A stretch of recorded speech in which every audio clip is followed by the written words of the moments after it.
মানে আর্টিস্টদের তো একটা ট্যান্ট্রাম থাকে যে না আমি এটা, বিশেষ করে অভিনেত্রীদের ক্ষেত্রে একটু হয়, মহিলাদের ক্ষেত্রে একটু থাকে, তা সেগুলো সামলাতে পারো? হ্যাঁ, আমি এখন অবধি আমার সঙ্গে আমি মনে পড়ে না কোনো কেউ ট্যান্ট্রাম দেখিয়েছে বলে। ঠিক আছে? আহ, একমাত্র ট্যান্ট্রাম দেখাতো একজনই, তার কথা হঠাৎ করে মনে পড়ে গেল, পার্থসারথী দেব। ট্যান্ট্রাম নাই, প্রচুর ভালোবাসতো আমায়। ঠিক আছে? ভালোবেসে অনেক কিছু করতো, মানে ওই মানে মানুষটাকে। পার্থসারথী দেবের সাথে আমরা কাজ করেছি একটা, হ্যাঁ, তুমি আমি ছিলে খুব মিস করি, প্রোডাকশনে। মানে আমরা সত্যি খুব, খুব মানে মিস ও করি। এত, মানে কি বলবো, ট্যান্ট্রাম না, ওটা আসলে ভীষণ আরে পিছনে প্রচুর, লাগা এবং হ্যাঁ, ইভেন ভালোবাসা। প্রচুর। এবার আরও একটি একটু বিতর্কিত হয়ে যেতে পারে যে এই এখন ফিল্ম ইন্ডাস্ট্রি আবার হয়তো ঘুরে দাঁড়াবে, কিন্তু আমি বলছি যে তুমি যে এতদিন কাজ করলে তার মধ্যে কোনো দুর্নীতি লক্ষ্য করলে, বা তোমার কি মনে হলো কোনো সিন্ডিকেট রাজ চলছে, তার কবলে কি পড়েছো কখনো? দিদি দেখো, অবভিয়াসলি চলেছে। ঠিক আছে, সিন্ডিকেট তো অবশ্যই চলেছে। ঠিক আছে, কিছু তো মানে বাজেট ওয়াইজ কাজ করতে গেলে অনেক কিছু প্রবলেম হয়েছে।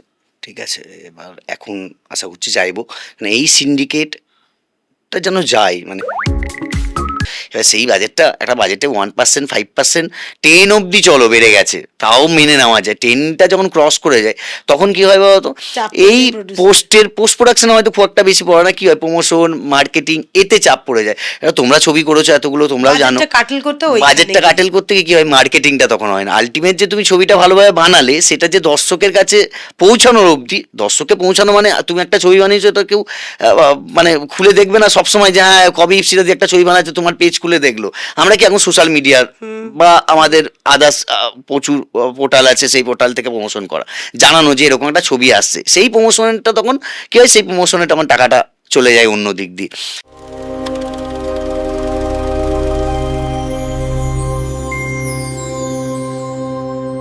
নমস্কার, আমি ইপসিতা আর আপনারা দেখছেন আনকাট আড্ডা।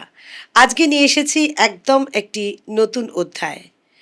আমরা যারা ক্যামেরার পিছনে কাজ করি, অর্থাৎ পরিচালনা করার সময় আমরা দেখেছি এরকম মানুষদের যারা ক্যামেরার পিছনে অসম্ভব পরিশ্রম করেন এবং সেই সিনেমাটিকে বাস্তবে রূপ দেন, যাদের খুব একটা মানুষ চেনে না।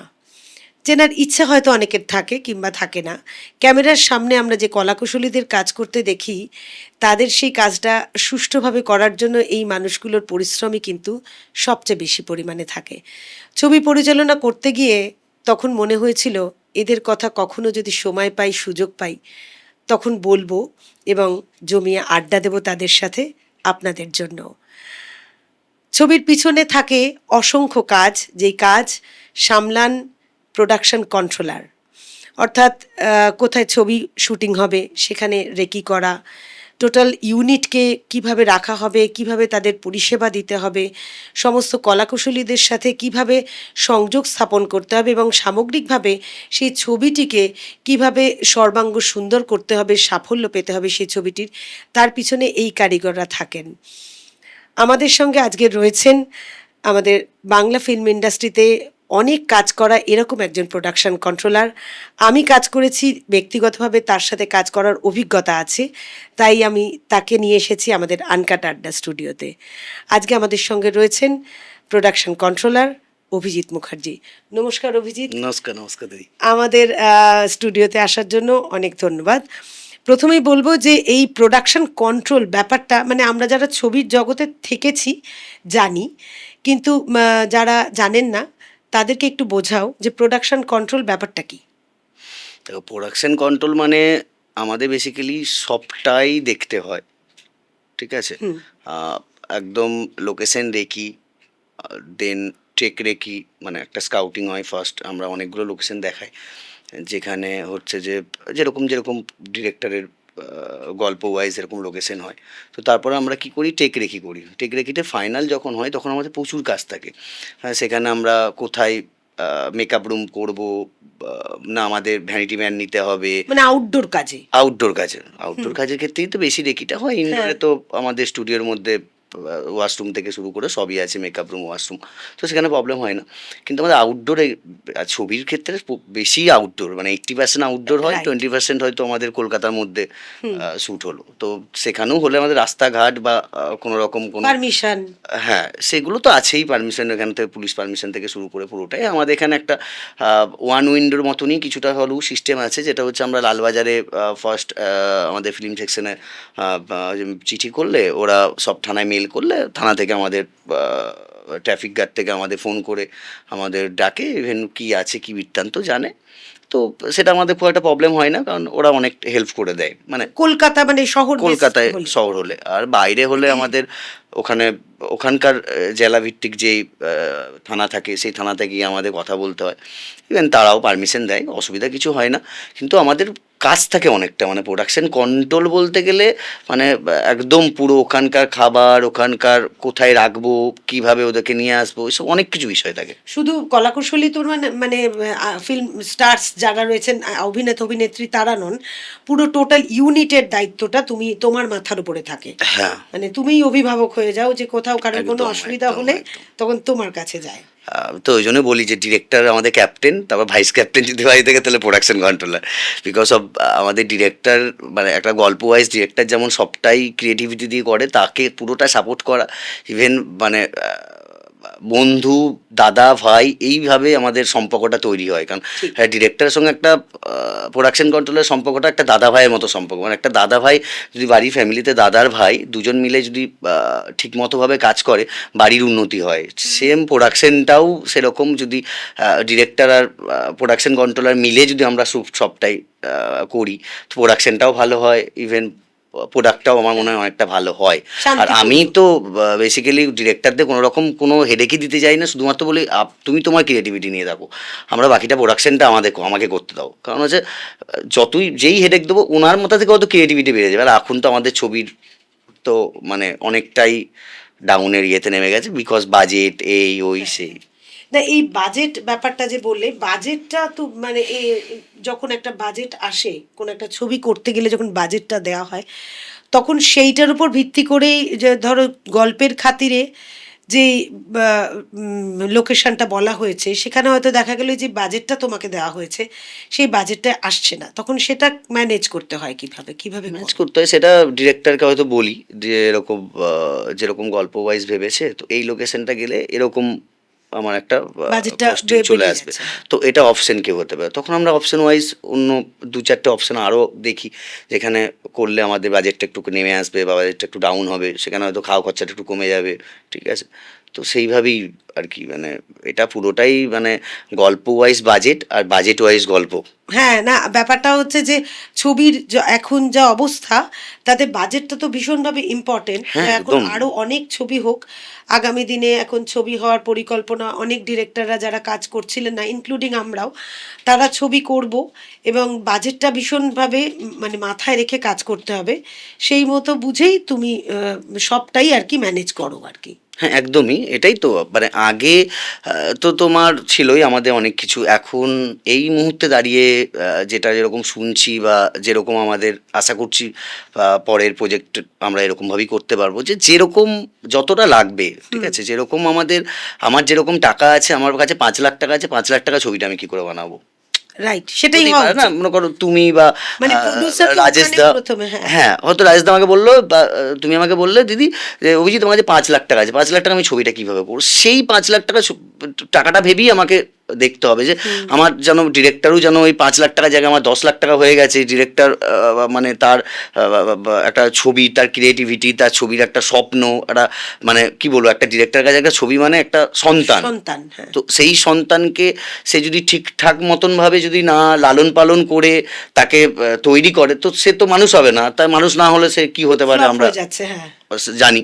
তো সেই জায়গায় দাঁড়িয়ে যদি ডিরেক্টরের মাথায় বাজেটটাই ঢুকিয়ে দেওয়া হয়, তাহলে কি হবে, মানে ডিরেক্টর তো স্বাভাবিক, মানে তার তখন মাথার মধ্যে চিন্তা হবে, তা কি আমি এটা করলে এই বাজেট, এটা করলে ওটা না। আমি এই জন্যই মানে এখন এই মুহূর্তে দাঁড়িয়ে 5 লাখ টাকা যদি ছবি করতে যাও, বলবে 5 লাখ টাকা অভিজিৎ আমি ছবি করবো, আমার এরকম প্ল্যানিং আছে, সেই প্ল্যানিং ওয়াইজ হবে। যে 5 লাখ টাকা ছবি হবে না এটা তো নয়, না। অবভিয়াসলি হবে।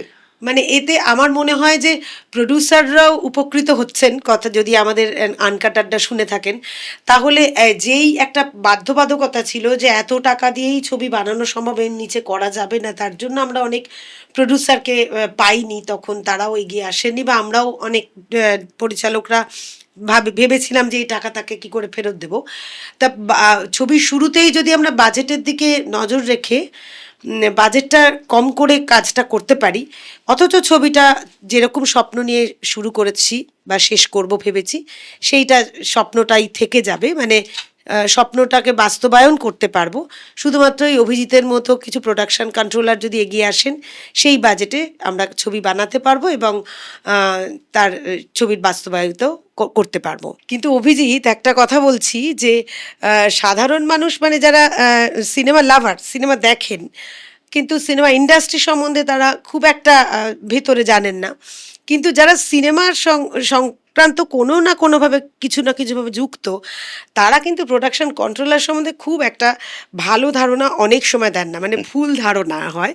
যদি আমার এরকম ধারণা তোমার ওপর নেই, মানে এই যেহেতু সমস্ত বাজেট, মানে টাকা পয়সার ব্যাপারটা তোমরাই হ্যান্ডেল করো, সুতরাং একটু এদিক ওদিক হয়ে যাওয়ার একটা কিন্তু গল্প থাকেই, যে প্রোডাকশন কন্ট্রোলার মানেই সে চুরি করে। দেখো, এটা বলি, এটা আগে কি হয়েছে জানি না, এখন ডিজিটালাইজড হয়ে যাওয়ার পরে এখন কিন্তু আমরা বাজেট দিই, মানে আমি যেমন, আমরা বলতে আমার মতো আরও অনেক প্রোডাকশন কন্ট্রোলার আছে, আমার অনেক সিনিয়র প্রোডাকশন কন্ট্রোলার আছে, সিনিয়র প্রোডাকশন ম্যানেজার আছে। তো তারা তো অবভিয়াসলি তারা ভালো জানে আগে কি হয়েছে না হয়েছে, আগে কোনো কিছু খারাপ হয়েছে বলে আমার জানা নেই। এখন এই ডেটে দাঁড়িয়ে যেহেতু ডিজিটালাইজ হয়ে গেছে, তো আমাদের, আমরা বাজেটটা করি প্রতিটা ভেন্ডার, মানে তুমি বলতে চাইছো যে আমাদের লোকেশন বা আমাদের হোটেল, মানে গেস্ট হাউস বা ফুড বা ট্রান্সপোর্ট। ট্রান্সপোর্ট, এখানে কোনো কিছু গন্ডগোল হয় কি না। আমি প্রথমেই তোমায় বলি, আগে কি হয়েছে আমি জানি না, কারণ আগে আমাদের ইন্ডাস্ট্রিতে হয়তো অনেকটাই ক্যাশ ডিল হয়েছে, সেখানে কি হয়েছে কেউ বলতে পারবে না। কিন্তু এখন দাঁড়িয়ে আমরা কিন্তু একটা বাজেট দিই প্রডিউসারকে বা প্রোডাকশন হাউসকে। সেই বাজেট ওয়াইজ আমি যেমন করি, প্রতিটা ভেন্ডারকে বলি আপনি পেমেন্ট করবেন, সেটা গাড়ির ভেন্ডার হোক, সেটা গেস্ট হাউস পেমেন্ট হোক, সেটা আমাদের ফুড পেমেন্ট হোক। আমরা কি করি, ডেলি ক্যাশটা হ্যান্ডেল করি। ডেলি ক্যাশ মানে টুকটাক যেগুলো খুচরো 100 টাকা, 150 টাকা, কারুর কনভেন্স বা 50 টাকা, এগুলো তো আর বলতে পারি না প্রোডাকশন হাউসকে যেগুলো আপনি করে দিন। আর এগুলো স্বাভাবিক ইনস্ট্যান্ট, ওগুলো দিতেই হয়, কারণ কেউ কেনই বা কনভেন্স ওরকম হবে। হ্যাঁ, টানা কোনো সিনিয়র টেকনিশিয়ান আসছে, 10 দিন ধরে প্রি প্রোডাকশন করছে, শুটিংয়ে গেছে, তার হয়তো বা 2 মাস ধরে প্রি প্রোডাকশন করছে, তাকে একটা হয়তো সে তার মতন হলো, পরে আমাকে একটা বিল ধরিয়ে দিল যে আমি এত টাকা আমার কনভেন্স গেছে, সেটা ছাড়া আদার্সওয়াইজ আমরা এই টুকটাকগুলো, এই ডেলি ক্যাশটাই শুধু হ্যান্ডেল করি। এখন কিন্তু পুরোটাই আমরা প্রোডাকশন হাউসকে ছেড়ে দিই, প্রডিউসারকে ছেড়ে দিই, আপনি পেমেন্ট করুন, আমি বলি। তাহলেই যে একটা কথা এখন খুব চলছে, কাটমানি, তাহলে কি প্রোডাকশনের ক্ষেত্রে কাটমানিটা চলছে না? তো প্রোডাকশনের ক্ষেত্রে কাটমানি কখনো চলেছে কিনা আমি জানি না, হয়তো চলেছে, আমি সেটা জানি না, সত্যি আমার জানা নেই। আর এখন কিন্তু কাটমানি বলে কোনো কিছু জিনিস নেই, তাই আমরা অনেকটা বার্গেনিং করতে পারি। হয়তো লাইটস ভেন্ডার বলো বা ক্যামেরা ভেন্ডার বলো বা আমাদের গাড়ি ভেন্ডার বলো, যখনই একটা বাজেট দেয় আমরা বলি আমরা এইটা দিতে পারবো কি না, আগে থেকে ওদেরকে বার্গেটিং করে যেহেতু কমিয়ে দেওয়া হয়, তো সেখানে তো আর কাটমানির কোনো প্রশ্নই আসে না। কাটমানি কখন হতো, একটা বাজেট দেওয়া হলো, সেই বাজেট ওয়াইজ ও বললো হ্যাঁ ঠিক আছে ওকে ডান, তখন একটা কাটমানি, ঠিক আছে আমার জন্য এই পার্সেন্টেজ রেখে তুমি এ করবে। এখন সেই কাটমানিটা এই কারণের জন্যই নেই, কারণ সব দিক দিয়ে স্বচ্ছতা এসে গেছে এই মানে মুহূর্তে তুমি দাঁড়িয়ে। যে এই ইন্ডাস্ট্রিতে মোটামুটি, তুমি ছোটই কিন্তু আরো অনেক ছোট বয়স থেকে তো কাজ করছো, অনেক প্রোডাকশনের সাথে কাজ করেছো, অনেক ছবির সাথে কাজ ইতিমধ্যেই তোমার করা হয়েছে, তা এরকম কোনো অদ্ভুত অভিজ্ঞতা প্রোডাকশন হাউসের সাথে বা ডিরেক্টরের সাথে খুব আনওয়ান্টেড, সেগুলো উচিত নয়, সেরকম অভিজ্ঞতার কথা শেয়ার করবে? হয়েছে একটা ছবি আমার, এটা 2023-এ একটা ছবি ছিল, বা ফ্রাইডে এন্টারটেনমেন্ট বলে একটা প্রজেক্টে, লাড্ডু নাম ছিল। ওই প্রজেক্টে একটু প্রবলেম হয়েছিল, অনেকটাই প্রবলেম ফেস করতে হয়েছিল আমাকে। এখনও সব কিছু চিঠিপত্র ফেডারেশনকে জমা দেওয়া আছে, এবার সবাই সবটা জানে। এবং ছবিটা বন্ধ হয়ে পড়ে আছে এই মুহূর্তে দাঁড়িয়ে, বিকজ অফ আমাদের বলেছিল ছবিটা করবো, ইভেন সেই হিসাবে আমরা খুব ভালোভাবে কাজ করেছি। আউটডোর কাজ করার পর আমরা পেমেন্ট পাইনি, অনেক টাকাই এখনও ডিউ পড়ে আছে। বেশ কিছু টেকনিশিয়ান পেমেন্ট হয়ে গেছে, বেসিক্যালি সিনিয়র টেকনিশিয়ানরা কিছুই পায়নি। আর তাছাড়া জুনিয়র কিছু কিছু বাকি আছে তো এখনো। তখন যে ভেন্ডার তো ফেডারেশন অবভিয়াসলি ছিল, বাকি আছে। তা ফেডারেশন কিছু হেল্প না, করেন? ফেডারেশনকে যথারীতি আমরা সব কিছু জমা দেওয়া হয়েছিল, ইভেন তার রিসিভ কপি অব্দি আছে। ফেডারেশনের কোনো ইনিশিয়েটিভ নেয়নি? কোনো মুভমেন্ট দেখা যায়নি। ফেডারেশন মানে তো অর্থাৎ যারা কাজ করছে, যারা ওয়ার্কার্স, মানে আমরা সবাই ক্যামেরার পিছনে সামনে যাই হোক, তাদের একটা ইউনিয়ন বা সংগঠন, তাদের সুখ দুঃখ, তাদের সুবিধা অসুবিধা দেখার কাজটাই কিন্তু ফেডারেশনের। যেটা অভিজিৎ বলছে 2023, তখন ফেডারেশন কিন্তু যথেষ্ট সক্রিয় ছিল এবং তাদের কাজটা হওয়া উচিত ছিল যে এই আমরা শুনতে পেলাম এক্ষুনি যে বেশ কিছু টেকনিশিয়ানস তাদের পেমেন্ট পাননি, তাহলে তো তারা পেয়ে যাওয়া উচিত ছিল যেহেতু ফেডারেশন সক্রিয়। তা সত্ত্বেও ফেডারেশন কিন্তু সেই কাজটি করেননি, অর্থাৎ শ্রমিকদের পক্ষে যে টাকাটা প্রাপ্য বা ন্যায্য টাকাটা ফিরিয়ে দিতে পারেননি, বরং বেশ কিছু শিল্পী কলাকুশলী ব্যান হয়েছিলেন সেই সময়ে বা তার পরবর্তীকালেও। তো এই কালচারটা মনে হয় খুব একটা ঠিক না, ইনজাস্টিস হয়েছে সবার ক্ষেত্রে। আগামী দিন আমরা নিশ্চয়ই মানে এরকম দিন আসুক আর চাইবো না, ভালোভাবে সবাই কাজ করতে পারে এরকম দিনই আসুক, সেটাই চাইবো। যাই হোক, আমি বলছি এবার একটু অন্য কথা, বিতর্ক না করেই বলছি এরকম একটু বলো যে এই যে প্রোডাকশন সামলাও, তাতে তো বহু অভিনেতা অভিনেত্রী, স্বনামধন্য অভিনেতা, সিনিয়র আর্টিস্ট বা যারা ভেটারেন আর কি, তাদের সাথে কাজ করেছো এবং তাদের সাথে সম্পর্কটা কীরকম, মানে বা ছোট আর্টিস্ট বা খুব নাম করা আর্টিস্ট, তাদের সকলের সাথে কীরকম রিলেশন? দেখো দিদি, সেটা হচ্ছে যে আমি হয়তো কোনো আর্টিস্টের সাথে কাজ করলে তো তার সাথে সে কীরকম বুঝতেই পারি বা জানতে পারি। যার সাথে কাজ করিনি তাদের সাথে আমি খুব বন্ধুত্ব হই, ঠিক আছে। ইভেন যাদের সাথে কাজ করেছি আর কি আগে, তাদের সাথেও খুব ভালো বন্ধুত্ব হয়ে থাকি, বিকজ অফ তাদের ডেপথ বোঝার জন্য, তারা কী চাইছে। কারণ আউটডোরে গেলে আমাদের অনেক কিছু প্রবলেম হয়, হয়তো এমন লোকেশনে আছি সেখানে হয়তো কোনো সেরকম, যেহেতু আর্টিস্টরা একটু অন্যরকমই খাবার খায়, বিকজ ওরা একটু ডাইটিং করে, তো হয়তো ওই খাবার পাওয়া যায় না। তো তাদের কাছে সেরকমভাবেই মানে আমি এই বন্ধুত্বটা খুব বজায় রাখি, যে যেন বলতে পারি যে এটা পাওয়া যাবে না এখানে, এরকম হয় না। তো সেক্ষেত্রে কিন্তু আমার সাথে মানে অ্যাডজাস্ট হয়ে থাকে? পুরোপুরি অ্যাডজাস্ট হয়। এবং আমার আজ অব্দি মনে হয় না কোনো তারকাদের সাথে আমার কোনো রকম কোনো দিন মতবিরোধ হয়েছে? মতবিরোধ হয়েছে। ইভেন কোনো কিছু নিয়ে ঝামেলা বা কোনো কিছু হোটেল রুম বা আদার্স কিছু নিয়ে, খাবার নিয়ে কোনো কিছু হয়েছে, কারণ যেটা পারবো সেটা বলে দিই আগে তবুও থেকে। তো মানে আর্টিস্টদের তো একটা ট্যান্ট্রাম থাকে যে না আমি এটা, বিশেষ করে অভিনেত্রীদের ক্ষেত্রে একটু হয়, মহিলাদের ক্ষেত্রে একটু থাকে, তা সেগুলো সামলাতে পারো? হ্যাঁ, আমি এখন অবধি আমার সঙ্গে আমি মনে পড়ে না কোনো কেউ ট্যান্ট্রাম দেখিয়েছে বলে, ঠিক আছে। একমাত্র ট্যান্ট্রাম দেখাতো একজনই, তার কথা হঠাৎ করে মনে পড়ে গেল, পার্থসারথী দেব। ট্যান্ট্রাম নাই, প্রচুর ভালোবাসতো আমায়, ঠিক আছে। ভালোবেসে অনেক কিছু করতো, মানে ওই মানে মানুষটাকে। পার্থসারথী দেবের সাথে আমরা কাজ করেছি একটা, হ্যাঁ, তুমি আমি ছিলে খুব মিস করি, প্রোডাকশনে। মানে আমরা সত্যি খুব খুব মানে মিস ও করি। এত মানে কি বলবো? ট্যান্ট্রাম না, ওটা আসলে ভীষণ আরে পিছনে প্রচুর, লাগা এবং হ্যাঁ। ইভেন ভালোবাসা। প্রচন্ড পাংচুয়াল ছিল, মানে পার্থদা এমন ছিল, মানে ও কল টাইমে 20 মিনিট আগে ফোন করে বলতো, কই আমার কাছে গাড়ি এলো না তো, আমার তো 20 মিনিট লাগবে এখন যেতে, এখান থেকে লোকেশনে পৌঁছাতে। তো আমি উল্টে বলতে, আরে দাদা পৌঁছে যাবে, আমরা জানি তো কখন লাগবে, তাহলে কল টাইমটা কেন দেওয়া হয়েছে? উল্টে উনি ফোন করতো। মানে সত্যি এদের তো মানে তুলনা নেই, তুলনা সত্যি নেই। কথাই। মানে এই ছবি কাজ করতে করতে, প্রোডাকশনের কাজ করতে করতে, ছোট ছেলে অভিজিৎ, কিন্তু আমি নিজে দেখেছি যে আর্টিস্টরা ওকে খুব ভালোবাসে এবং একদম ফ্যামিলির মতো হয়ে যায়। বিশেষ করে আউটডোরে গেলে তো বেশ কটা দিন, 14-15 দিন তো একসাথে থাকা হয়, সেটা একদম নিজের মতো মনে না করলে, সবাই সবাইকে যদি নিজের মতো মনে না করি, তাহলে কিন্তু প্রোডাকশনটা ভালো হয় না সামগ্রিকভাবে। এবার আরও একটি একটু বিতর্কিত হয়ে যেতে পারে যে এই এখন ফিল্ম ইন্ডাস্ট্রি আবার হয়তো ঘুরে দাঁড়াবে, কিন্তু আমি বলছি যে তুমি যে এতদিন কাজ করলে, তার মধ্যে কোনো দুর্নীতি লক্ষ্য করলে, বা তোমার কি মনে হলো কোনো সিন্ডিকেট রাজ চলছে, তার কবলে কি পড়েছো কখনো?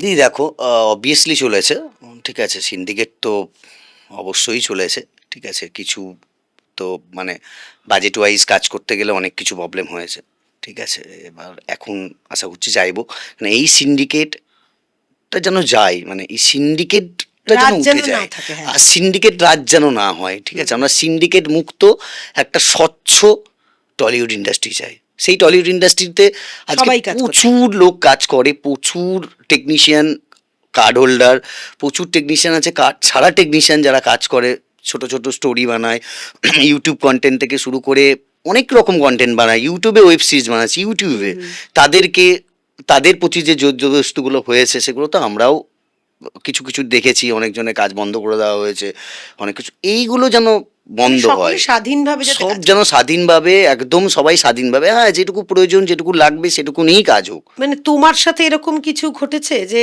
যেটার জন্য তুমি কাজটা করতে পারছো না বা বোঝাতে পারছো না যে তুমি একটা এই কবলে পড়েছো, অথচ প্রোডাকশনকে বা হাউসকে বোঝাতে পারছো না?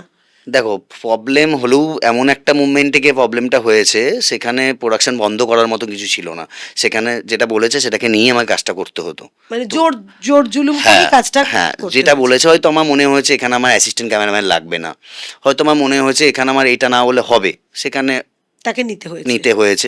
এবং সেই মুহূর্তে দাঁড়িয়ে আমার কিছু করার ছিল না, কারণ প্রোডাকশনটা অনেকটা এগিয়ে নিয়ে চলে গেছি অলরেডি। পারমিশনের সময়, পারমিশন জমা দেওয়ার 2 দিন 4 দিন 7 দিন 8 দিন পরে যখনও লেটার এখনও পাচ্ছি না, তখন কিছু করার নেই, আমার অতটা এগিয়ে যাওয়ার পর তখন নেই কাজটা করতে হয়েছে।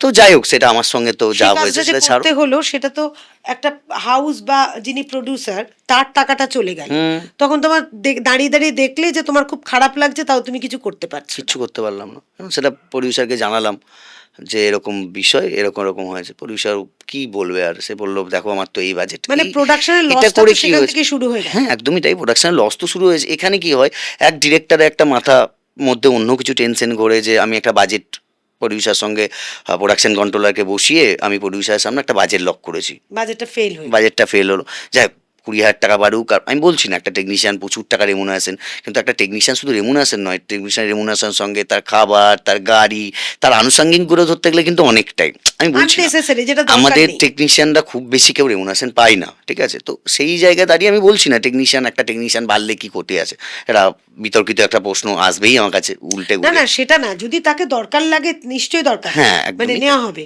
কিন্তু দরকার নেই তাকে নেওয়া হয়েছে, আর সুতরাং ইভেন এটা প্রোডাকশন ছোট ইউনিট, একটা কি হয়, আমি যখন ইউনিটকে বাড়াবো আমার একটা পেস দরকার হয়, আমি মনে করো একটা 20 ফুট বাই 30 ফুট রুমের মধ্যে একটা শ্যুট করছি, সেখানে আমার কতগুলো টেকনিশিয়ান দাঁড় করাতে পারবো, কতজনকে নিয়ে আমি কাজটা করবো, যত ছোট্ট ক্রু নিয়ে কাজ করবো ততই তো আমার কাজটা ভালো হবে, বাজেট হবে। হ্যাঁ সাইলেন্টের মধ্যে কাজটাও ঠিকঠাক হবে, চিল্লামিল্লি হবে না, ডিরেক্টরের মাথা ঠান্ডা রাখবে, সেটা তো স্বাভাবিক না, আমরা চাই। আর হচ্ছে কি বলতো, মানে বাজেট তো একটা স্বাভাবিক, যেটা বলছিলাম তোমাকে, ডিরেক্টর প্রডিউসার মিলে প্রোডাকশন কন্ট্রোলারকে নিয়ে একটা বাজেট হয়, এবার সেই বাজেটটা একটা বাজেটে 1%, 5%, 10 অবধি চলো বেড়ে গেছে তাও মেনে নেওয়া যায়, 10টা যখন ক্রস করে যায় তখন কি হয় বলতো, চাপ এই পড়ে producer পোস্ট প্রোডাকশনে হয়তো খুব একটা বেশি পড়ে না, কি হয় প্রমোশন মার্কেটিং এতে চাপ পড়ে যায়। এবার তোমরা ছবি করেছো এতগুলো, তোমরাও জানো বাজেটটা কাটল করতে বাজেটটা কাটেল করতে গিয়ে কি হয়, মার্কেটিংটা তখন হয় না, আলটিমেট যে তুমি ছবিটা ভালোভাবে বানালে সেটা যে দর্শকের কাছে পৌঁছানোর অবধি, দর্শককে পৌঁছানো মানে তুমি একটা ছবি বানিয়েছো তো কেউ মানে খুলে দেখবে না সবসময় যে হ্যাঁ কবে ইপসিটা দিয়ে একটা ছবি বানাচ্ছে তোমার পেজ খুলে দেখলো। আমরা কি এখন সোশ্যাল মিডিয়ার বা আমাদের আদার্স প্রচুর পোর্টাল আছে, সেই পোর্টাল থেকে প্রমোশন করা, জানানো যে এরকম একটা ছবি আসছে, সেই প্রমোশনটা তখন কি হয়, সেই প্রমোশনে তখন টাকাটা চলে যায় অন্য দিক দিয়ে। তো কি হয়, যত এই ছবিটা সেই জায়গায় পড়ে থাকলো, কি ছবিটা তুমি পাবলিসিটি করতে পারো, লোকের কাছে পৌঁছাতেই পারলে না যে তুমি এত ভালো একটা ছবি বানিয়েছো, এটাই হচ্ছে, এটাই হচ্ছিল, হয়েছে। হ্যাঁ। তো এটাই মানে আমি বলবো যে সবসময় এটাই বলবো, বাজেট ওয়াইজ যতটা, আমি যেমন অনেকবার বাজেট একটা ছবি করতে গেলে আমার মনে হয়, আমার রিসেন্ট হুল বলে একটা ছবি করলাম, তার আগে বানসারা বড় ছবি, আমার মনে হয় সেই ছবিগুলোতে আমি মানে একবার নয় 7-7খানা রিভাইজ বাজেট গেছে, চেঞ্জ হয়েছে, ডিরেক্টর যখন যা বলছে সেই ওয়াইজ একটা বাজেট হচ্ছে, আবার দেখতে হচ্ছে না এই বাজেটটা আমার নেই, সেই বাজেট ওয়াইজ আমাকে যেতে হবে, তাহলে কোথায় কম করলে কোথায় কাটেল করলে আমি সেখানটা পৌঁছাবো, এইভাবেই মানে। আমি তো পরপর এই মুহূর্তে দাঁড়িয়ে দুটো ছবি আসছে আমার 2025-এ শ্যুট করা, একটা হচ্ছে বানসারা PM মুভিসের আতিউল ইসলাম ডিরেক্টর, আর একটা হচ্ছে রূপলক্ষ এন্টারটেনমেন্টে ফুল আবির রায় ডিরেক্টর, ঠিক আছে, আশা করছি ছবি দুটো খুবই তামঝামের ছবি, অনেক কিছু ফেস করতে হয়েছে, তো দেখবে সবাই। এইটাই আমার খুব ভালো লাগলো যে প্রোডাকশন কন্ট্রোলার এসে এই দুটো ছবির প্রমোশন কিন্তু এখান থেকে করে গেল। এটা কিন্তু এই অভিজিৎকে আমি অসংখ্য ধন্যবাদ জানাই যে প্রোডাকশন কন্ট্রোলারের কাজ কিন্তু মূলত শুটিং টাইমে, ডিউরিং দ্য শুটিং প্রোডাকশন কিন্তু হয়, শুটিংটা শেষ হওয়ার পরে পোস্ট প্রোডাকশন যখন হয় তখন প্রোডাকশন কন্ট্রোলার আসেন এবং থাকেন, তারপরে যখন ছবিটা পুরো তৈরি হয়ে যায় মার্কেটিংয়ের সময় থেকে প্রোডাকশন কন্ট্রোলারের সে অর্থে কোনো কাজ থাকে না। মানে মার্কেটিং করা এবং ছবির প্রমোশন করাটা কিন্তু প্রোডাকশন কন্ট্রোলারও বড় একটা করেন না, যেটা অভিজিৎ এখানে করলো। দুটো ছবির প্রমোশন সকলকে আবেদন করলো যে বানসারা এবং হুল যাতে তারা দেখতে যান, আপনারা হলে দেখতে যান। আমরা নিশ্চয়ই খুব মুখিয়ে আছি এই দুটো ছবি, কেন আরও যত ছবি আগামী দিন রিলিজ হবে আমরা সবাই হলে গিয়ে ছবি দেখব। বাংলা সিনেমার পাশে দাঁড়াতে হবে সেটা মানুষকে বলতে হবে না, মানুষ এমনিই বাংলা সিনেমার পাশে সারা জীবন থাকবে, ছিল, আছে, থাকবে এরকমই, যদি আমরা সিনেমাটা সঠিকভাবে করতে পারি। আর এই অভিজিতের মতো কন্ট্রোলার যদি এসে প্রমোশন করে যান তাহলে তার থেকে ভালো আর কিছু হতে পারে না।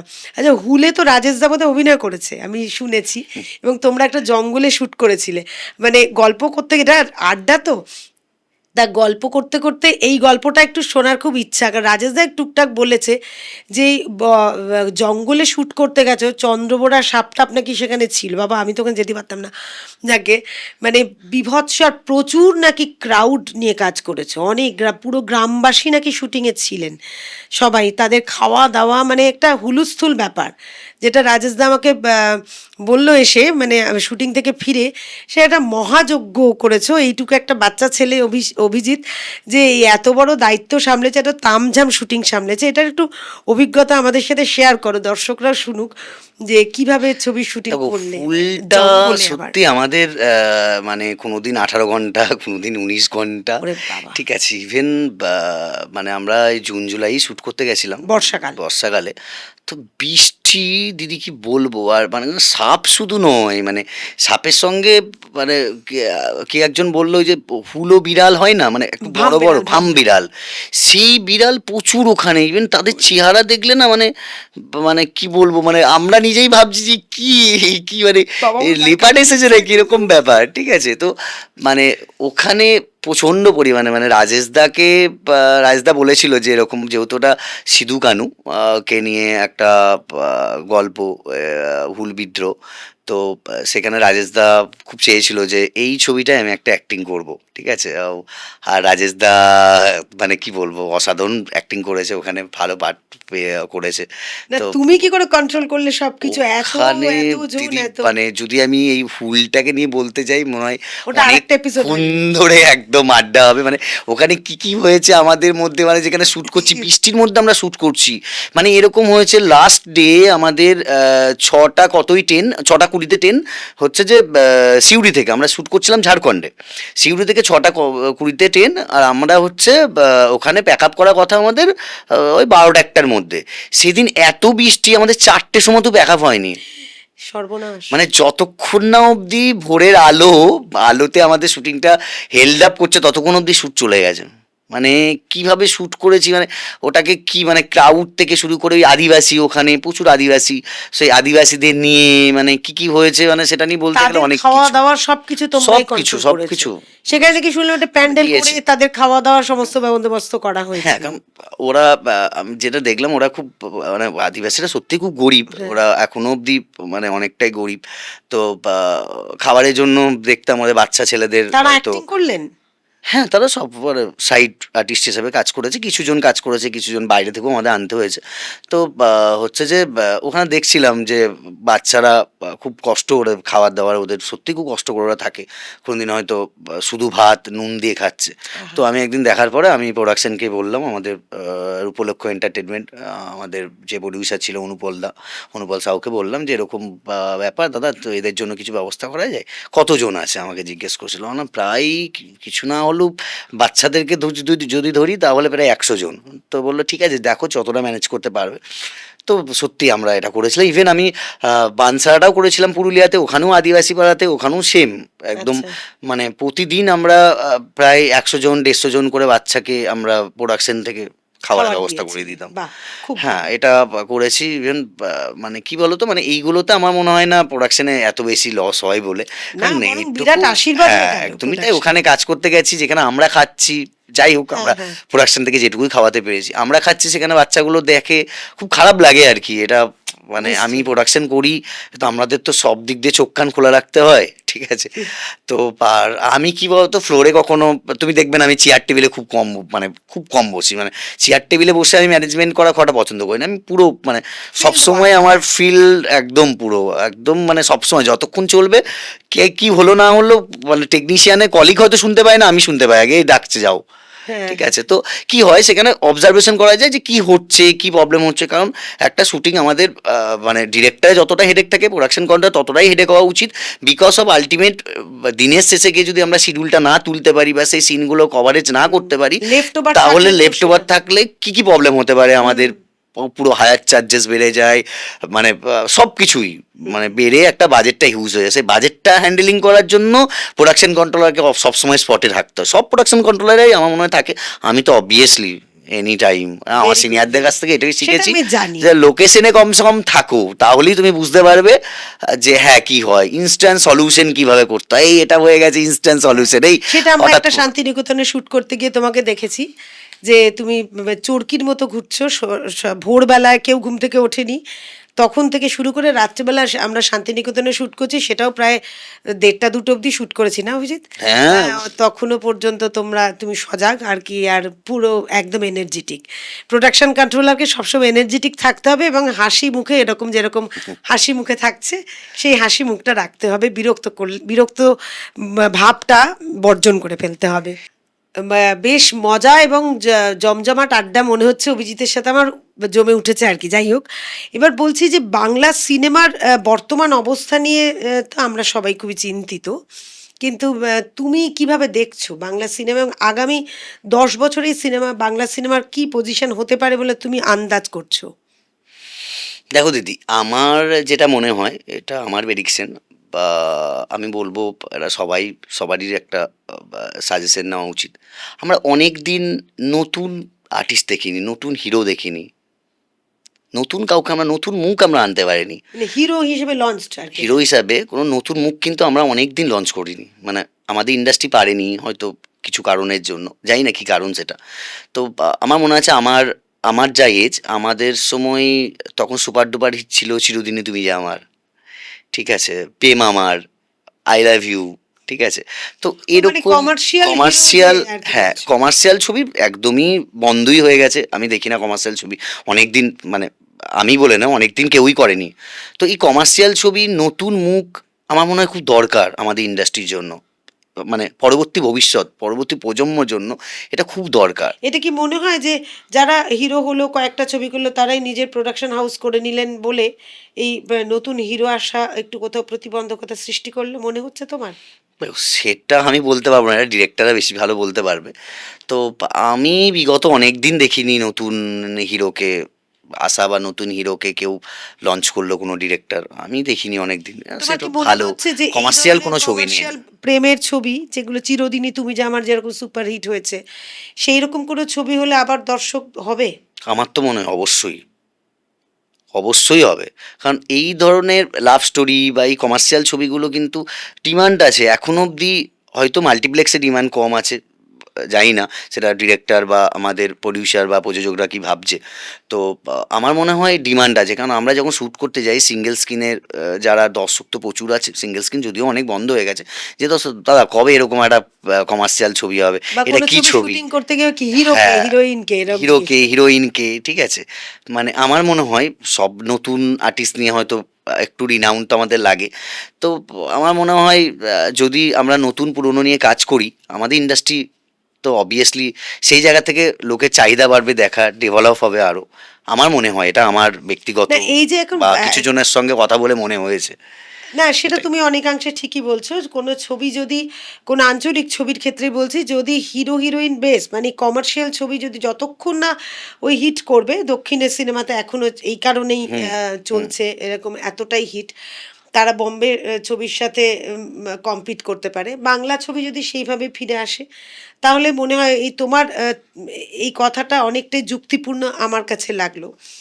তা তোমার কি এটা কখনো মনে হয়েছে যে এই ওটিটি প্ল্যাটফর্ম মানুষ মানে টিভি খুললেই বা মোবাইলে নিজের ওটিটিতে যে ছবি দেখতে পাচ্ছে, তার জন্য হলে যাচ্ছে না, এরকম কি কখনো তোমার মনে হচ্ছে লোক যাচ্ছে না হলে?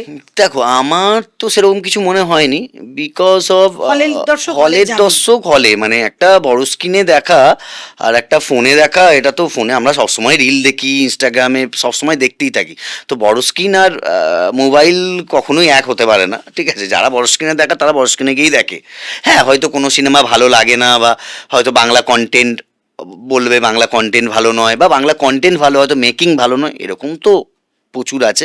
যে মেকিংটা হয়তো ওরা বলিউডের ছবি বলো বা সাউথের ছবি যেরকম মেকিং করে একটা ছোট্ট কন্টেন্টকে নিয়ে, ঠিক আছে, সেরকম হয়তো আমাদের বাংলার মেকিং হয়তো দুর্বলতা আছে। সেটা হয় আমাদের ফান্ডিং ইস্যু, হ্যাঁ, নয় আমাদের ফান্ডিং ইস্যু তো অনেক বটেই, কিছু বিরাট পলিটিক্স ইস্যু, বাজেটের ব্যাপার। কি ইস্যু আছে। তো অবভিয়াসলি সেটা মোটামুটি আমরা কিছুটা হলেও জানি বা বুঝতে পারি। আমার থেকে অবভিয়াসলি ডিরেক্টর ক্যাপ্টেনরা বলতে পারবে, প্রোডাকশন হাউস তো অবভিয়াসলি বলতে পারবে যে কী প্রবলেম হয়।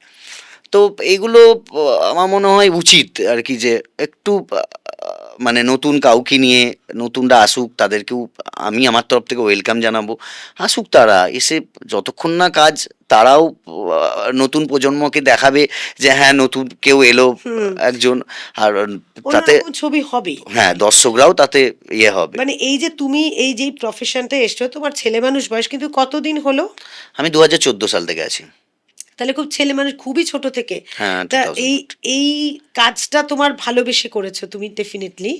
এখনো পর্যন্ত যতই ফিল্ম ইন্ডাস্ট্রি খারাপ অবস্থা হোক, তলানিতে চলে যাক, তাও কিন্তু আঁকড়ে ধরে রেখেছো, ফিল্ম ইন্ডাস্ট্রির সাথেই আছো। একদম। তুমি কি পরবর্তী প্রজন্ম যখন কেউ প্রোডাকশন কন্ট্রোল করতে চাইবে, ইয়াং জেনারেশন তোমার থেকে ইয়াং, তাহলে কি তুমি তাদেরকে উৎসাহিত করতে চাইবে, নাকি বলবে না বাবা অফকোর্স আমি তো এখানে ওয়েলকামিং করি। ইভেন আমি আমি আমার প্রজেক্ট হলে আমি অ্যাজ এ অবজারভার হিসেবে কাউকে না কাউকে রাখি, নতুন ছেলেকে, যদি কেউ ইন্টারেস্ট হয় যে আমি কাজ করবো, কারণ আমাদের প্রোডাকশনে প্রচুর চাপ থাকে, হ্যাঁ। ঠিক আছে? কারণ তাকে সে যদি অবজারভার হিসেবেও থাকে, তাকে মানে থাকতে হবে। অবজারভার মানে কি, তোমার গাড়ি একদম call time to backup time তাকে থাকতে হবে। সে যদি না দেখে তাহলে কি করে বুঝবে? আমি সবসময় আমার প্রোডাকশনে একজন নতুন কেউ থাকেই, ঠিক তুমি আছে, কেন সেটা আমি এসছিলে? ওয়েলকামিং। তুমি কেন প্রোডাকশনে এসেছিলে আমি এত কাজ থাকতে? প্রোডাকশনে এসেছিলাম ওই তো ওই স্টুডিওতে এটা সেটা করতে করতে। প্রথম অ্যাসিস্ট্যান্ট প্রোগ্রামিং হিসেবে কাজ করি একজনের সাথে। আমি ফার্স্ট উঠি বন্দনা ফিল্মস থেকে, তো দেন তারপরে কন্টিনিউ চলতে না, থাকে। তোমার মানে এই যে ছোটবেলা থেকে যারা ফিল্ম ইন্ডাস্ট্রিতে, মোটামুটি আমি যা দেখি আর কি, যেটুকু জানি, ফিল্ম ইন্ডাস্ট্রিতে ভিতরে কাজ করে বা ক্যামেরার পিছনে যারা কাজ করে, তারা কিন্তু কোথাও না কোথাও কোনো না কোনো সময় অভিনয় করতে এসেছিল, কেউ না কেউ, সবাই নয়। তুমি কি তাদের মধ্যে? না, অভিনয় করার ইচ্ছা আমি করেছে যখন কখনো? শ্যামবাজারে থাকতাম তখন হচ্ছে আমাদের ওখানে প্রচুর ওই ছোটোখাটো জুনিয়র আর্টিস্ট হিসাবে যেত। তো সেখান থেকে আমাদের পাড়ায় তখন যেহেতু শ্যামবাজার শোভাবাজার ওই সময় প্রচুর শ্যুট হতো, তো মাঝে মাঝে ওই আর কি, "এই যাবি?" তখন তো আর বুঝতাম না, পড়াশোনা করতাম তখন, অত বুঝতাম না কি হ্যাঁ গেলে এই টাকা পাবো, খাবার পাবো, এরকম আচ্ছা, ব্যাপার। আচ্ছা। হ্যাঁ সেরকম গেছি একবার আচ্ছা। দুবার ওরকম। সেই থেকে ইন্টারেস্টটা হ্যাঁ বাড়লো। সেই থেকে তারপরে আস্তে আস্তে কন্ট্যাক্টস বাড়ে, স্টুডিওতে যাই, কথাবার্তা বলি, দেন আস্তে প্রথম আস্তে। কত টাকা রোজগার করেছিলে, হাতে কত টাকা প্রথম আমি পেয়েছিলে? 6000। 6,000? বলে ভালোই করেছো তাহলে হ্যাঁ, রোজগার। প্রথম 6000 আমি পেয়েছিলাম। একজনের আন্ডারে ছিলাম। তো সে আমাকে 6000 টাকা দিয়েছিল কাজের খুশি দেখে, ঠিক বাহ! আছে? তাহলে কি তো করলে টাকাটা নিয়ে? সেই টাকাটা ও বাবা, প্রথম ইনকাম ইন্ডাস্ট্রি থেকে একটা অন্য আনন্দ। এবার একটু আপনাদের কাছে আসি। আমরা অনুষ্ঠানের প্রায় শেষের দিকে এসেছি। শুধু আপনাদের কাছে জানতে চাইছি আপনাদের কেমন লাগছে? কারণ ক্যামেরার সামনে যারা কাজ করেন তাদের তো অনেক পডকাস্ট দেখেন এবং আগামী দিনেও দেখবেন। আমরা এরকম একটা প্রচেষ্টা শুরু করলাম, যেখানে ক্যামেরার পিছনের মানুষগুলোর কথা কিন্তু আমরা আপনাদের কাছে তুলে ধরার চেষ্টা করব। এরকম অনেক অজানা গল্প, অনেক মজার গল্প, নানান ধরনের রোমাঞ্চকর কিছু অভিজ্ঞতার কথা আমরা কিন্তু আজকে আলোচনা করছি। এবং সবটাই তো আর হবে না, শেষ হওয়ার নয়। কারণ সেই 2014 সাল থেকে অভিজিৎ কাজ করছে, মানে অসংখ্য অভিনেতা অভিনেত্রীদের সাথে, অসংখ্য পরিচালকদের সাথে এবং বিভিন্ন হাউসের সাথে কাজ করেছে এবং বিভিন্ন আউটডোর করেছে। সেখানকার বিভিন্ন অভিজ্ঞতা সব একসাথে শেয়ার করা সম্ভব নয়। তা সত্ত্বেও আপনাদেরকে বলছি, যদি আমাদের আড্ডা ভালো লাগে তাহলে অবশ্যই আমাদের চ্যানেলটিকে সাবস্ক্রাইব করবেন, লাইক শেয়ার কমেন্ট করতে ভুলবেন না। আর এই রকম আর কার গল্প শুনতে আপনারা চাইছেন, কী ধরনের গল্প শুনতে চাইছেন, সেটাও একবার জানিয়ে রাখবেন আপনাদের কমেন্টে। আচ্ছা অভিজিৎ, আমরা তো মানে ফিল্ম ইন্ডাস্ট্রি তোমরা এত কাজ করছো, রোজ কাজ করছো, করতে করতে তো ফ্যামিলি হয়ে গেছে, এখান থেকে বেরোতে পারছো না, ওই জন্য ইন্ডাস্ট্রিরই একটা মেয়েকে বিয়ে করে ফেললে। তা সেই প্রেম টেমগুলো কি করে হলো? কোন ছবি করতে গিয়ে তুমি প্রেমে পড়লে তোমার বউয়ের, মানে এখন বউয়ের, মানে রিম্পার আর কি? অ্যাকচুয়ালি ও অডিশন দিতে এসেছিল। আমার তখন একটা মেগা সিরিয়াল চলছিল টেকনিশিয়ান স্টুডিওতে। তো অডিশন দিতে যখন আসে তখন আলাপ হয়। দেন ওখানে ওই প্রজেক্টে ও চান্স পায়। মানে তুমি তো পাইয়ে দিলে আর কি? সেরকম কিছু নয়, বা অবভিয়াসলি এই কাস্টিং মিথ্যে কথা ডিরেক্টর বলছে। ছিল। তো হ্যাঁ, হয়তো আমি একটু রেফার করে বলে হ্যাঁ, দিয়েছিলাম। হতেই হবে। তো সেখান থেকেই ওর ভালো লাগা, আমার ভালো লাগা, দেন প্রেম, তারপরে 2021-এ বিয়ে। বাহ! মানে এখন ছোট্ট, ছোট্ট দুটো টুইন হয়েছে। ওই জন্য এখন অভিনয়টা ও এখন করতে হ্যাঁ, পারছে না। এই আপাতত মুহূর্তে কিছুদিন স্থগিত আছে। তা এইরকম আমাকে একটু বলো যে এরকম এই পার্থদার কথা যেমন বললে, এরকম তোমরা যখন দেখো মনিটরে, যখন ডিরেক্টর বসে থাকেন, কোনো অভিনেতা, আমরা তো যখন শুটিং করছি তখন তো সাইলেন্ট, সবটা পুরোটা নিস্তব্ধতার মধ্যে শুটিং হচ্ছে। এমন কারুর অভিনয়ের কথা মনে হচ্ছে কোনো ছবিতে, বা কোনো কোনো অভিনেতা বা অভিনেত্রীর এমন কোনো অভিনয় যেটা তোমাকে ভীষণ টাচ করেছে, মানে ভীষণ ভাবিয়েছে, মুগ্ধ করেছে? সে তো অবভিয়াসলি উত্তম কুমার। তুমি উত্তম কুমারের কাজ দেখেছো? কাজ দেখিনি, ছবি দেখেছি, না, সিনেমা আমি দেখেছি। বলছি তুমি স্পটে ছিলে। আচ্ছা, স্পটে মানে অন হুম। স্পটে দাঁড়িয়ে দেখো, সেরকমভাবে তো মনিটরের কাছে আমরা খুব একটা যাই না। তো গেলেও আমাদের সাইডটা দেখতে হয়, মানে মনিটরে বসার মতো আমাদের খুব একটা টাইম হয় হ্যাঁ, না। তবু যখন শুটিং হচ্ছে, কখনো কোনো শর্ট চলছে, তখন কোনো একটা অভিনেতার বা অভিনেত্রীর কাজ কি কখনো দেখেছো? দেখে কি তোমার মনে হচ্ছে হা দারুণ লাগলো এরকম, বা খুব মজা লেগেছে একটা হয়তো এরকম? খুব একটা শর্ট দেখলাম, সেটা পাত্রদা হতে পারে, লাবণীদি হতে পারে, ঠিক আছে, দেখেছি, বা বিশ্বনাথ বসু হতে পারে, পল্টুদা, ভালো লেগেছে, মানে ওইটুকুই। মানে আমরা বেশিক্ষণ থাকতে পারি না, যেহেতু আমরা তো ক্যামেরার বাইরে, মানে পুরোটা ক্যামেরা মনিটরের সামনে আমাকে খুব কম বসা দেখবে, খুব বেশি হলে 1 মিনিট দেখলাম কি হয়েছে পিছন থেকে, এটাই। এই যে এত ছবি দেখো, এত পরিচালক দেখো, কখনো নিজেকে, নিজের মনে হয়েছে যে পরিচালনা করবে? বাবা, কেন বাবা করে হাত জোর করছো কেন? একটা পরিচালকের যে কত কিছু, মানে তাকে জানতে হয়, আর তার কত কিছু যে খুঁটিয়ে খুঁটিয়ে বার করতে হয় তদন্ত করে, সেটা মানে আমরা খুব ভালো জানি যে একটা পরিচালক হতে গেলে কি কি লাগে। তো সেটা কখনোই হতে পারবো না, আর হওয়ার ইচ্ছাও নেই। অভিজিতের সাথে কথা বলতে বলতে আমার মনে হচ্ছে যে এরকম অনেক কলাকুশলী বা টেকনিশিয়ানস কে দেখেছি যে সকাল থেকে রাত পর্যন্ত তারা কিন্তু শুধু ছবির জন্য নিবেদিত প্রাণ থাকে, অথচ তাদের কথা এক বাক্যেও, একটা শব্দও কেউ কখনো খুব একটা বলেন না।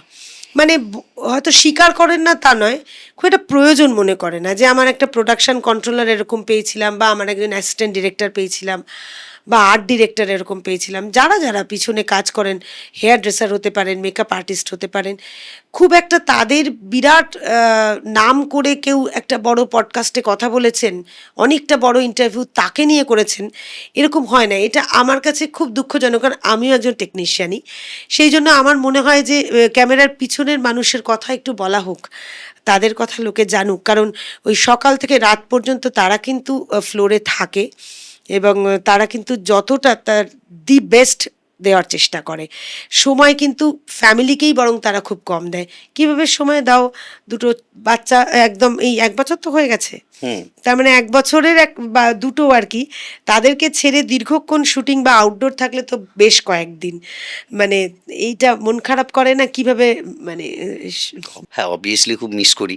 আহ, কি হয়, মানে একটা প্রোডাকশন করার সময় না, মানে আমাদের এত হেডেক থাকে, ঠিক আছে, যতটা মানে হেডেক থাকে আর কি, সেই হেডেক ওয়াইজ হয়তো অতটা খবর নিতে পারি না। তো মিস তো অবভিয়াসলি করি, সবসময়কার জন্য মনে হয়, একটা মানে চিন্তাও তো থাকে, অত ছোট ছোট অবভিয়াসলি বাচ্চা। চিন্তা থাকে। ইভেন যখন প্যাক আপ হয় তারপরে হয়তো সবসময় ফোনেও পাই না, কারণ আমার মিসেস তো ফোনটা সাইলেন্ট করে রাখে, হয় ওরা ঘুমায় ওই সময়, আর আমাদের প্যাক আপের কোনো টাইম টেবিল নেই, ভালো করে হুম। জানো। তো বা এমন সেখানে হয়তো দাঁড়িয়ে আউটডোরে কোথাও আছে, টাওয়ারের প্রবলেম আছে। টাওয়ার প্রবলেম, ইভেন এরকম হয়, মানে আমি হয়তো এখন ফোন করেছি, 1-1.5 ঘন্টা পরে হয়তো ব্যাক করে বললো যে হ্যাঁ ওরা ঘুমাচ্ছিল না, তাই ফোনটা ধরতে পারিনি। ওইটুকু টাইম যেন টেনশন হয়, তখন মাকে ফোন করি, করি, তো ওগুলো হয়ে থাকে যে হ্যাঁ। মা হয়তো ফোনটা ধরলো না, তো এই একটা টেনশন হয়। আর আউটডোরে প্রচণ্ড চাপে থাকি, তো সেরকম হয়তো হয় না, কিন্তু অবভিয়াসলি মিস করি। ওহ, আচ্ছা, এই এই ওই মিসটা একটা অন্য, মানে বাবা না সত্যি হলে সত্যি বুঝতাম না। না না, হ্যাঁ এটা ঠিক কথা। মানে এই ইন্ডাস্ট্রি থাকলে বিয়ে না করাই উচিত, অনেকেই বলে। এবং আমার অনেক পরিচিত টেকনিশিয়ান আছে বিয়ে করেননি। আমরা বলি ভালোই আছো, আমাদের একজন ছিলেন সোমেনদা, উনি বলতেন যে ভালোই আছি, তোমাদের থেকে ভালো আছি, কারণ আমি ফুল টাইম দিতে পারি, কোনো টেনশন নেই, কোনো পিছুটান নেই। এখন এইসব বলাই যাবে না। এখন বলা যাবে না তো বটেই। না, আমি বলছি যে যদি কখনো ভেবেছো যে এই সিনেমার জগতে যদি না আসতে কি করতে? জানি না, সবসময় তো ক্যামেরা, নয় লাইট, নয় বাজেট, নয় এই বাজেটটা কম করতে হবে, অভিজিৎ এটা কিভাবে করা যায়, মাথার মধ্যে ওইসবই ঘুরছে। সবসময় ওইসবই করে। আর মানে এই ইন্ডাস্ট্রিতে না এলে কি করতাম সত্যিই জানি না, সেটা মানে কোনো বলতেও আইডিয়া পারবো নেই? না, আইডিয়াও নেই কি করতাম। তো মানে সবসময় তো এগুলো চলেই, মানে হয় এ বলে বাজেটটা, এই বাজেটটা কিভাবে কম করা যাবে, আচ্ছা অভিজিৎ এটা হলে এটা কি করা যাবে, মানে আচ্ছা অভিজিৎ। নিয়তি এখানেই টেনে নিয়ে এসছে তোমাকে, কারণ তুমি হ্যাঁ, এটা পারো মানে বলে। সব সময়কার জন্য যেরকম হ্যাট্রিক একটা শিডিউল থাকে, হুম। তো সেটা বলে কোনো কিছু পরে করতে পারবো না।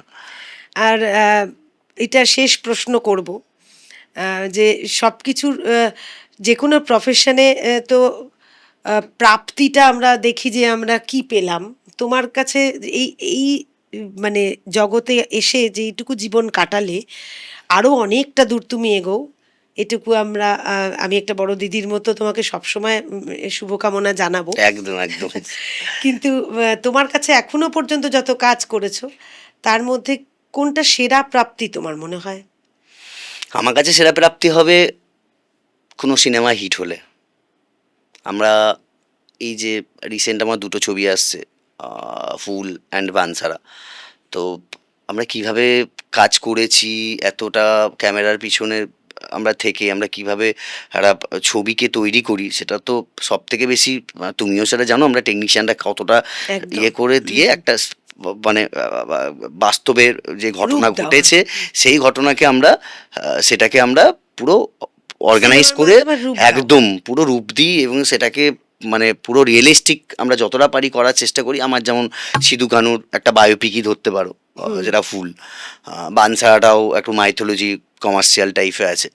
তো আমি মানে এটাই আমার কাছে প্রাপ্তি হবে সেদিন যেদিন হবে সিনেমা হলে গিয়ে দেখবো, সিনেমা দেখার পর সবাই হাততালি দিচ্ছে, সিনেমা দেখে সবাই বাইরে এসে বলছে খুব ভালো দারুণ হয়েছে। লেগেছে। তো এই প্রাপ্তিটা আমার কাছে মানে আমার সেরা, জীবনে সেরা। সেরা প্রাপ্তি হবে সেদিন, যেদিন মানে আমার সিনেমা দেখে, আমার সিনেমা মানে আমি যে সিনেমায় প্রোডাকশন করেছি নিশ্চয়ই সেই তোমার সিনেমা, সিনেমা, তোমার সিনেমা। হ্যাঁ দেখে বলবে, তো সেদিনকে আমার একটা অন্য প্রাপ্তি হবে। মানে এমনি বাংলা ছবি যে কোনো ছবি ভালো বললে আমাদের খুব আনন্দ হয়, হ্যাঁ, দেখতেও যাই।